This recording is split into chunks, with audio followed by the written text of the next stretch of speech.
Good morning. இப்போ நம்ம பார்க்க போகிறது 10th மேக்ஸில் எக்ஸாம்பிள் 1.27 பார்க்க போகிறோம். Find x if g of f of x equal to f of g of எக்ஸ்னு கொடுத்துருக்கான். எஃப் ஆஃப் எக்ஸோட வேல்யூ பார்த்தீங்கன்னா 3x + 1, ஜி ஆஃப் எக்ஸோட வேல்யூ பார்த்தீங்கன்னா எக்ஸ் + 3. இப்போ எல்ஹெச்எஸ் கொடுத்துருக்காங்க இல்லையா, எல்ஹெச்எஸ் தனியாக எழுதிக்கங்க. இது எப்படி எழுதலாம்? எஃப் ஆஃப் எக்ஸ் எழுதலாம். எப்படி எழுதலாம்னா g of f of x னு எழுதலாம். ரைட்டா? அப்ப g of f of x க்கு பதிலா என்ன வரும்? 3x + 1. ரைட்டா? இது எப்படி இருக்குது? f of x மாதிரி இருக்குதா? அப்ப இதுல சப்ஸ்டிட்யூட் பண்ணுங்க. இந்த வேல்யூ நடுவுல இருக்கிற வேல்யூ. அப்ப என்ன வரும்? 3 * 3x + 1 + 1 னு வருமா? இதை சிம்பிளிஃபை பண்ணா என்ன வரும்? 9x + 3. இந்த 1 அப்படியே வந்திருக்கும். இது எப்படி இருக்குது? g of x மாதிரி இருக்கா? அப்ப g of x வேல்யூ என்ன வரும்? x + 3 இதை ஃபுல்லா x னு வச்சுக்கோங்க.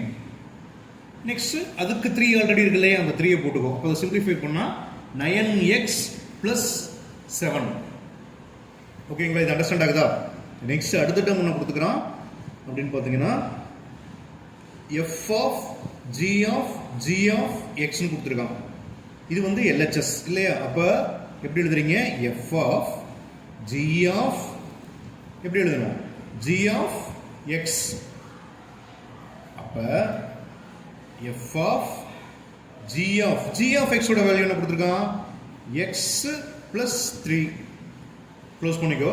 இப்போ g of x ஓட வேல்யூ கொடுத்திருக்கானா? அப்ப g of x ல இந்த வேல்யூ சப்ஸ்டிட்யூட் பண்ணுங்க. அப்ப என்ன வரும்? f of இதுக்கு பதிலா என்ன வரும்? x + 3. நெக்ஸ்ட் இதோட என்ன பண்ணணும்? +3 போட்டுக்கணும். +3. அதை சிம்பிளிஃபை பண்ணா f of x + 6. இது எப்படி இருக்குது? f of x மாதிரி இருக்கா?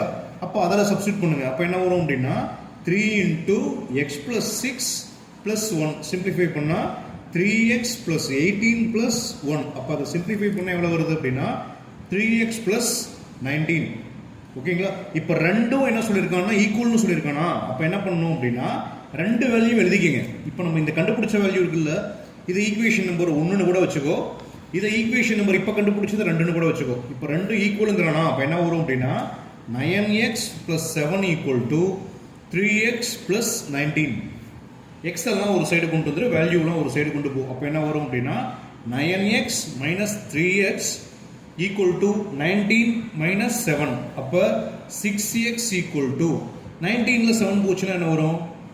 12. அப்போ x = என்ன வரும் அப்படின்னா 2. அண்டர்ஸ்டாண்ட் ஆகுதா?